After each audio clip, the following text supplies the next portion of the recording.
With your first News at 6 Sports, here's Lee Timmerman.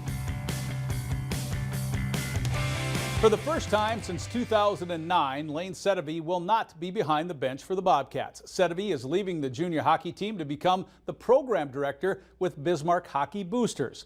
Lane's time with the Bobcats can only be described as a success. He leaves the team with 454 wins in the regular season. He led the Cats to 3 Central Division playoff titles, and he was an assistant for the Robertson Cup championship. More than 100 players moved on to Division I programs under Lane's watch.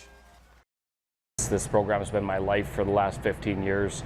I owe everything to this program and to Tom and Brenda Briggle, and that is something that I'm going to make sure that I follow through with. But you know, ultimately, I want to see my daughter grow up, and so that's one thing as a coach. You're gone every weekend, and you miss a lot of things with your family.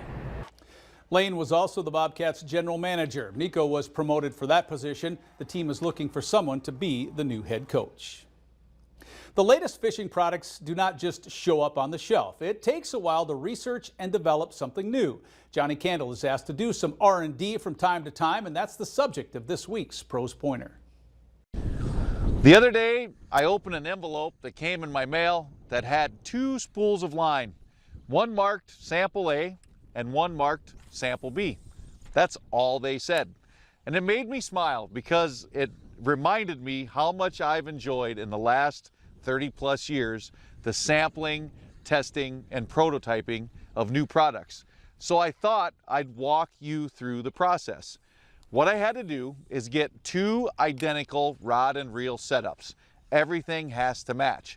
I picked 2 lures that are exactly the same, and then I spooled one with Sample A and one with Sample B. Now I go fishing. I make 10 casts at a time with Sample A, switch, and make 10 more casts with Sample B. All the time I'm keeping track of which one casts farther, which line feels smoother, which line is stronger, which line breaks more, which line holds better knots, and maybe even which line caught a few more fish. The company will then take my data, put it with hundreds of others, and determine which one of those lines is the best. And who knows, 6 months from now, maybe you'll be buying Sample A with a really fancy label. I'm Johnny Candle, and that's this week's Pros Pointer. Next week, Johnny is talking about one of the most popular presentations for walleye in the Dakotas. State Legion Baseball Tournament today. The Governors had a big 7-run second inning to take care of the Chiefs by 10 runs. The 2 seed almost got beat, but West Fargo had a walk-off home run in extra innings. The number 1 seed is Fargo Post 2. They're leading Grand Forks right now. Post 400 is the host team, taking on the Vistas tonight.